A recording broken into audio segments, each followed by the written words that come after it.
Today's guest is Farhan Salim. He's the co-founder at CISA AI Inc. Farhan, thank you for coming on the show.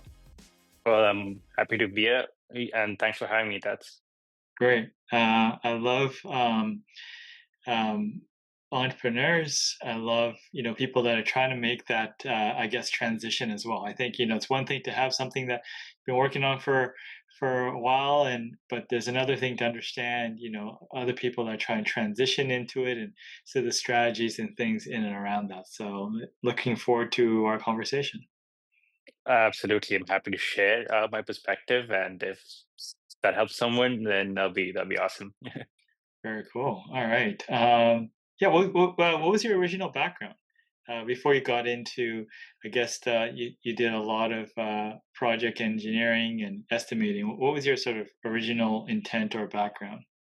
So, quick background. I actually grew up in the Middle East, and then at one point, Indian parents, I was had to do engineering, right? So I had to pick one that most suited me. And I when I grew up in the Middle East, I was very fascinated by all those skyscrapers that went up over a span of 10 years. So I knew I wanted to be in that arena. So I chose civil engineering. And as I was going through my 4 year engineering degree, I did some internship in construction, ended up in construction. And at point, I knew I always wanted to move to North America. And then eventually I did my master's in Florida. And then I started working for Turner Construction. So started off in the field because I was very important for me. I knew from a lot of experience, my dad has a similar background in construction and civil engineering. And he was adamant that, okay, you need to learn from site because there's no point sitting in the office without actually knowing what it takes to build a building for any project for that matter. Started off in the site, did some field engineering work, transitioned into being a lead superintendent. Then come COVID, I they wanted us to start working from home and start, taking up some jobs that are easy to work remotely. Started doing estimating. I guess I can say that I kind of found my calling over there, and then pretty my company wanted to keep me in that position. So for the next few years to come, just grew in estimating. And I was working in the US for almost 8 years, with all these things that I just described. But I was on an H-1B. And for me personally, that was kind of restrictive. And I have a wife who's my dependent, and it tends to affect her status as well. And we had a Canadian PR, and we decided that we'd make the switch. Came here, joined a great company, and it also gives me an opportunity because in the US, when you're on an H-1B, you can only work for the company that has hired you and sponsored you. You can't really do any side hustle. So this gave me an opportunity. I was like, I always wanted to be an entrepreneur. So over here, I 9 to 5, I do my job, I get back home, start working on my side hustle. So that's kind of a quick history of how I got to where I am right now. Yeah, for sure. And you have, I guess, a nonprofit as well, right? So you have a side hustle. Can I call it, I guess, a tech company that you're trying to get off the ground, and then you have a nonprofit. Is that correct? That is correct. The nonprofit is a little more established. So that my one of my closest friends when I was living in Florida, he used to work for Siemens, and then he had this world journey. He took a long time off, traveled around the world, came back with a very new perspective. But he also really inspired me and my wife to like get on board with him and see what can we do to help those in Africa, or even for us, our families from India. And we know how privileged and lucky we are to be living in North America, and the things that come with it. So we started that nonprofit, and it took a while to get some traction. But over the last few months, it's been really kicking in. We've been getting some nice donations. We've started kicked off some new projects. And the side hustle that I have is, again, like I mentioned, it was something that I always wanted to do is to work in tech. And even when I was doing my master's, a lot of my research was around construction tech. And as something that early in my career that I learned is that there is a huge knowledge gap in construction. you have a lot of people who come in, right out of college. They stay in construction for 4 to 5 years, understand that that's not for them, and then they have a career switch, and then they got. And then you have a lot of seasoned veterans who are 50 plus. So there is an age gap where you don't have a lot of people between the 40s and 50s, or even early 30s for that matter, because the building looks nice from the outside, but what goes into making it is is not for everyone. Um, and when you're a young person on site and all, you're surrounded by a lot of veterans who are like 50, 60 plus, uh, they, in a nice way, they try to bully you, like, have you read this? Have you read that? And that actually forced me to be like an expert in contracts and reading specifications so that like I could go back on site and be like, yeah, I read it. Do you know what you're talking about? So, but the further I grew in my company, I was known for somebody who was good at reading specifications, who knew his way around the contract. I noticed that, okay, not everyone likes doing it. Not everyone likes taking detailed notes and going through the specifications and being well rounded. You tend to move based on your experience, and you assume that, okay, I did it in my last project in in a certain way, and I assume it's the same way this time around. So the startup that I'm working around is to simplify understanding the contracts, and also using that to automate your review process, like how you would review a product data that comes in, or how you would review a submittal that comes in, and make sure that you catch anything much earlier so that you don't have to deal with change order down the line. Yeah, for sure. So and I read that AI is helping this process a bit. Yes, yes, quite a bit. So, and that it took a while for us to crack it. And to be honest, it's probably like a month and a half ago where we actually saw it work. Because what we were trying to do was put all these documents in there, and we're talking about like thousands of pages of document that goes into pre-processing. Because you have specifications, your contracts, and it every time we tried to make it work, it would give a lot of garbage information out, because it wasn't making the right uh,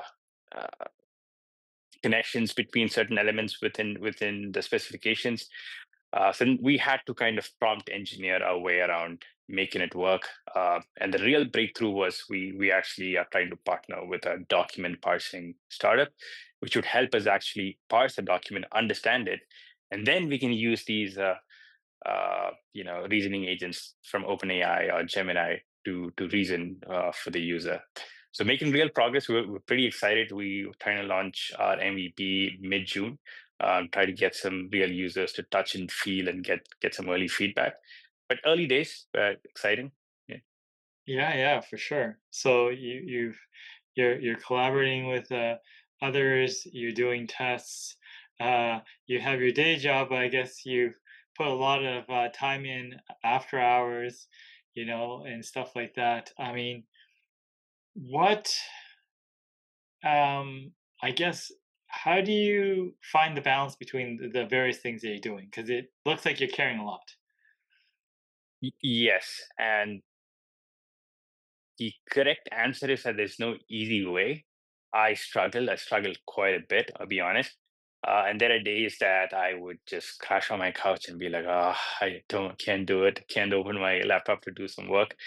But it's just about showing up every day and just, you know, clicking away at it. Even if it's little, I just make sure that I show up every day, even if it's 5 minutes that I need to put in, so that I don't lose touch with it, and I feel like I'm making progress every day. And that's what I keep telling myself every morning. It's like, okay, I need to make sure I take at least one step towards my goal.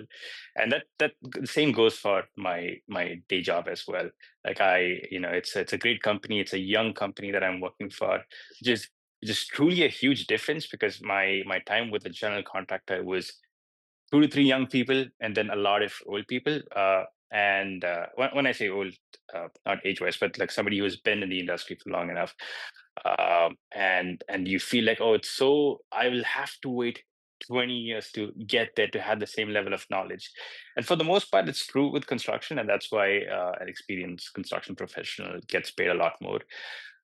The difference about working for Charter is a Vancouver-based project consulting firm, is that they have a great group of young, early to mid 30s and some late 20s professionals in and doing a really good job. Have a really good portfolio of local projects, and that's kind of given me the exposure to the local market, and that in itself has been a wonderful experience. And then and the weekends are for myself, so I get to actually get to work on my startup during the weekends, and then just a few hours after I get back from work as well. So short answer, not easy. It's just tell yourself that I just want to do it 5 minutes, or maybe it's two reading 2 to 3 pages a day. Just do it every day, and eventually it just becomes part of your routine. Then it doesn't feel like work anymore. And sometimes you crash and it's okay. And I think those times, just don't be hard on yourself. Just let yourself crash. Just give it one day to recover, and then go for a hike, take some time off, and then just restart it after that. So yeah, it's not giving up. I guess that's that's the answer. Yeah, sounds like a reasonable perspective. Now, you talked about the gap, right? Like, yeah, the business that you're with has, people within their 20s, 30s, 40s, it sounds like. But you said in most situations there's this gap between, let's say, you said around 50s, or people that are more veteran, seasoned, and let's say someone in and around your age. What do you think, like, like someone that is a veteran could do better to sort of speed up the learning process, or connect better with someone that is, younger, like, on the other side of the gap? Mm, yeah. Um, I'll have to answer that part in two questions because my background comes from two different aspects of construction. In the earlier, most of my career, I was in contracting, and when you're a contractor, when you're on site, it is mayhem every day. Right? You have fires to put out all the time. Your work hours, you start at 6 a.m. in the morning, and then you're generally there till at least 6 p.m. And then maybe more if you need it, and it becomes very hard for somebody who's older enough to actually take their time to train somebody when you're putting out all those fires. Uh, the what I've seen that makes a difference, especially in Turner, is the company that I used to work for. It's a 100-year-old company, has huge success. Recently, what I've seen them do is that they have a system called as a development partner and a supervisor.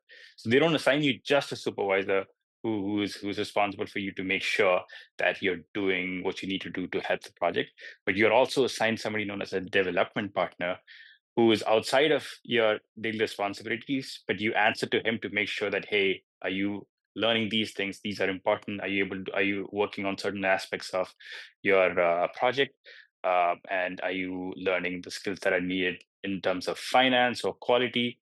And if he sees that I'm not making that progress and I'm not getting that exposure, then he talks to my actual supervisor, tells him that, hey, this is our company policy. You need to get him some exposure in XYZ so that he gets more well rounded. That's gone a long way for me. In fact, uh, my idol, his name is Joe Trippi, so shout out to him. He was my development partner throughout my time in Turner, except for the last few years when he had switched companies. So that is the only solution that I see for contracting because it's too hard. When it comes to consulting, it's a little more structured. You're not working as many hours as you would do as a contractor. You have to in some cases, but it's not as constant as you're on site. And over there, the onus really lies on your managers because there you have to make that as part of your responsibility to check in with your employee, just make sure if she's feeling good about what she's doing, if there's anything that you can help. Um, and it is very, very important for companies to have uh, a career growth ladder because that also helps motivate people on, okay, I am here, I'm at level 1. These are the skills that I need to gather to get to level 2, and they're able to check that items off. And I'm a huge checklist guy. So, and with Turner, that was my best part. Every time I felt like I was up for a promotion, I go with a huge report saying that, okay, this is the checklist. I can do these things, and this is how I prove it. And it's always been a great conversation. So that's my suggestion there to kind of fix that knowledge gap. It's easier said than done. Easier for larger companies where you have policies and enough people who's specifically assigned to design these things. But when you're a smaller contractor, you don't have a knowledge and development department. You don't have a career growth or training department, which so it's easier said than done. I get it, but at least that's my experience, and every company should kind of aspire to uh, get those systems in to help your younger employees. Yeah. Yeah, just to clarify your checklist system, like, you would get the requirements from your supervisor beforehand, right? What are the things that I need to do to move to the next level?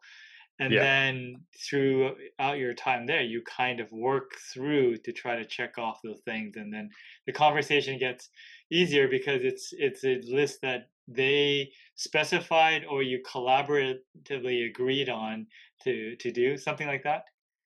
Yes, exactly, and it's very structured. It's like a graph that shows you, okay, level one, these are the positions in turn of a level one, then level two, these are the positions. So if you are a field engineer in level one, but you want to be a superintendent in level two, these are the things that you need to do. It's Got it. it's pretty it's pretty detailed. It's a great system that works, and I'm sure most Fortune 500 companies must be following it. But this is the only example that I have. But there's some iterations of that across large companies, I believe. Got it. Yeah. All right. Since you use checklists with your startup, what sort of list items do you need to check off to say, hey, there might be something here, I can take it to the next level? What are the next couple of things you need to check off to meet that requirement? That's a great question. So I'll have to think about that. Right now, it was very important for me because I was the only domain guy. So it was three of us. So I'm the one who's bringing the construction knowledge. The other two folks on my team are from the tech side. I was like, hey, I'm project manager through and through. I need to make sure that we have a system in place. So we use ClickUp to organize our tasks. So I assign tasks to each of them. Like this is what we need to get to, and we kind of split it based off of we have sales, legal, and the development cycle for the product itself. So sales is the part that I do, which is I try to go, put myself out there, create some brand awareness, try cold outreach to people to see. And we did around 15 to 20 interviews just to validate if they see the same point as I do, because that was important for me. Because if it's only me who's seeing the issue, then I think that it wasn't worth me putting another 4 months into developing the product. And when it comes to managing something that you don't know, you have to give them a certain level of autonomy. Like I don't want to pretend to know how to lead an IT project management team, but all I did was like hold them accountable. Like I'm an person who doesn't know what it takes to build software. I know what the software has to do. So then every week when we check in, it's about, can you show me some progress? What happened? And it's been great. I got lucky with the team that we're trying to build. So accountability is what I think that's how you can take your checklist to the next level. Because you can have a long checklist, and usually I've seen people go with a huge checklist and then never check any items off of it. So you need to make sure that it's palatable. Like just put few items, and if you have items where and you really need to organize it, you need to prioritize your checklist. Otherwise, it will be just one long list, and you would never feel like getting anything done. Just prioritize. Okay, for this week, I only want to see these four items for this week. Then I can keep working on those four items, and then you have second priority, and then the other one you can put it in the back burner and come back to it.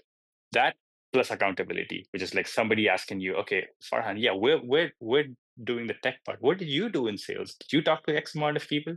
So yeah, it's systemizing your checklist, and also having an accountability partner goes a long way when it comes to getting more organized.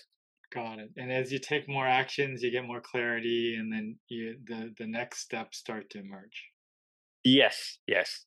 And especially in the startup, you get to get I don't know if this is a real term. I keep calling it idea fatigue, where at some point when you're not making progress, because there was while for 2 to 3 months where we're trying to so what we were trying to do was we would take a 2 to 3 page proposal. But if I was to give you a good example, if you were taking your product and saying that, okay, I will supply Castagra products for a roofing project, and these are the products that I've priced in my proposal, and there is somebody on the owner's end or the contractor's end making sure that you've priced the right products, right? So what we're trying to do is that when you put this document in, that it would automatically tell you um, if you've priced the right product or the right quantity, and if there's anything else commercially that you need to look at, so that you're not having to review it line by line and make sure that you haven't missed anything. So that's the goal. But no matter how many times we would put the proposal in, it would flag everything, and it wouldn't flag it as, okay, these are wrong. If something's wrong, it would say it's definitely wrong. But if something's not wrong, it would say, but how about you check this? And I told my team, it's like, we need to go beyond that, right? Because we're trying to help people save time. And if I take a 2 page proposal and I give like a 4 page report on what's wrong in it, it might not be best. But thank God for my team. Like they put their heads together, and finally we have something that's more usable in our opinion, yet to find out by getting some real users on board. Sure, for sure. And you talked about prioritization. How does prioritization work? What is the because there's always, like you said, idea fatigue. There's too many things to do all the time. How do you approach prioritization? Right. Um, First, it has to. There are certain things where you can assign time to, where prioritization comes with a deadline. So if you have something that's due faster, then that's easy to prioritize. Uh, Especially with when you're working on your side hustle that doesn't have a true deadline ever. Like there's nobody holding you accountable, right?